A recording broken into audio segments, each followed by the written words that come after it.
Assalamu alaikum, Ramadan challenge day 15. Today our words are going to be nada, zoj, adbar, and عرض. The first one, nada, has the meaning of calling out, even screaming or hollering. Okay, so you have ناداه الملائكة وهو قائم يصلي, right? We're talking about Zechariah here, right?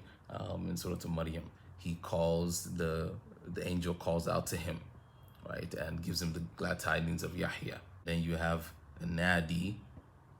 You have a nadi, which is a place where people get together, right, to discuss or to congregate about a certain issue or a certain common interest, right, as though that place calls them, right, as though that place is calling them for that one common interest.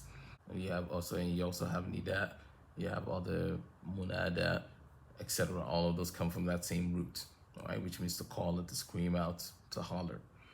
All right, the next word is zoj. Now zoj, zay, wow, jim, means a partner, right? So uskun anta wa zawjika al-jannah. When Allah is talking to Adam alayhi salam, right? You stay here, you and your wife, right? You and your spouse, you and your partner in Jannah, right? Now, you can use zoj for both male and female, right? And there's some that allow it for that, say you can use it for you can use zoja for the female and zoj for the male. But in the Quran, you can see there it's zoj is for both. Okay, and it's not only for human beings, it can also be used for animal. Right?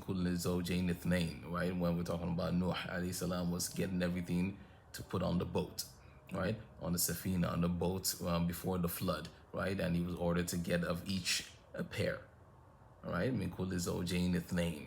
Right? So you can say zoj, you can actually use zoj for both a pair, and for each partner in a pair. Okay, so then you have the zawaj, with them to pair people up, to make them partners, and that we're talking about marriage, right? You have itawaj, which is duplicity, and you have mutazawwij, right? Somebody that's been married, mutazawwija, you can use that as well, I guess, for the female, right? But again, it just means partner, right? Not just for human beings, for animals as well, and for non-living things as well. Just pairs. Okay. The next word is adbar. Adbar comes from dubur or dubur, with the sukun on the ba, dal, ba, ra. Okay, which means literally back, right? There's kubul and then there's dubur, back, right? So when you say adbar, you're talking about the plural of dubur, which would be adbar, right?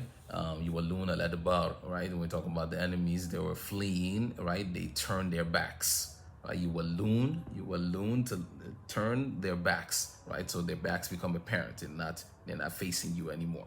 Yuwallun al adbar, right? Right? And also you have yatadabbarun al Quran. Fala yatadabbarun al Quran.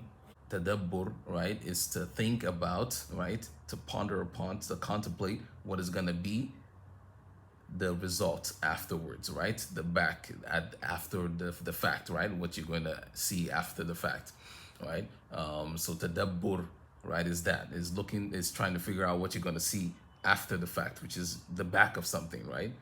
The back of something. So tadabbur is to think about what comes afterwards. Okay, the next word is and means the asl, the root, right? The origin of something, right? So kitab. This is the asl of it. This is the origin of it. That's the root is alif mim ha. That's the actual root of it, they say. And with time, again, just like sana was from senha, right? And abun is from abun, right? You get abun from that, right? With time, the sounds just wasn't working for the Arabs. It became right? With the ha at the end, right? So the asl is that, the origin is that alif mim ha, right? So when you say the something is the origin, the root of that, right? And that's why you have ummahat. Ummahat is the plural for right? Because the ha is actually there originally, and it comes back in the plural, just like the other ones as well. They come back in the plural, right? They show up in the plural, they don't show up in the singular, right? Right, so umha, and then you have ummahat, right? And ummat you don't use for human beings, you use for animals, for livestock. You have imma, and you have imam. All of that have the same origin, right? The imam is it's like the source of the prayer, right? If his prayer is good, then your prayer you will be fine, inshaAllah, right? But if his prayer is gone, then we have problems, right? He's the source of the prayer, right? So he leads the prayer, or the imam of any people, as a matter of fact, right?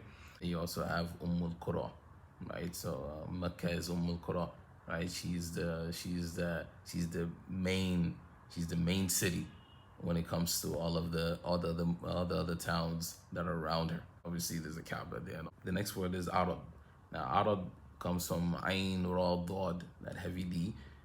Arad, the verb, means to be evident, to be on display, so to speak, right? So if you have ma'rad would be where you display something, right?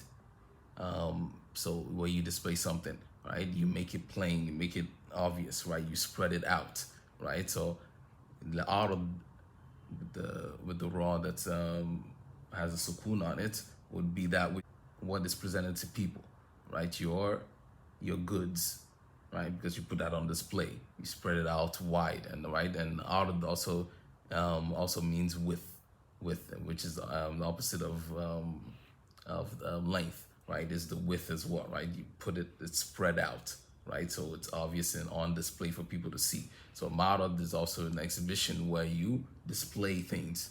When you also have عرضنا جهنم للكافرين, right? This is putting out on display. So right, not so much putting out on display, but making the evidence to them right in front of them, so they can actually see it, right? Because they used to, right? These guys used to lie about this and used to deny that this was something that was true. They would always say it's all fables and all legends and blah blah, right? So عرضنا جهنم للكافرين, right? We put it on display. We put it out right in front of them, right? So they can't deny it. And then you have هذا عارض ممطرنا in Surah Al-Ahqaf, right? When the people of Ad saw the rain in the cloud, right? This arid is the cloud, right? It's widespread, right? Widespread, right on display, ready to see. And they call this arid, this cloud that would bring down rain, that arid mumtiruna, but there was actually a source of punishment for them, right? But that's also an arid is also a cloud, right? It's out on display, right? And obviously you can understand the significance of clouds and the importance of clouds when it comes to desert people, right? So you have that as well. And then you have ya'tarid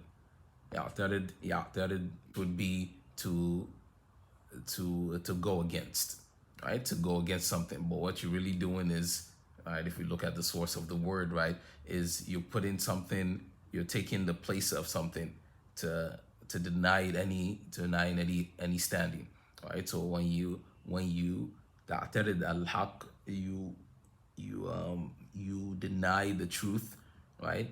You're putting something in its place. You're putting something in its place, right? So this is actually what's the truth, as opposed to what's being presented to you. So you take that place and you kind of cover it. You kind of put your truth, so to speak, on display. So i'tirad is denial, pretty much. What's being presented as the truth has no place, can't be seen, can't be heard.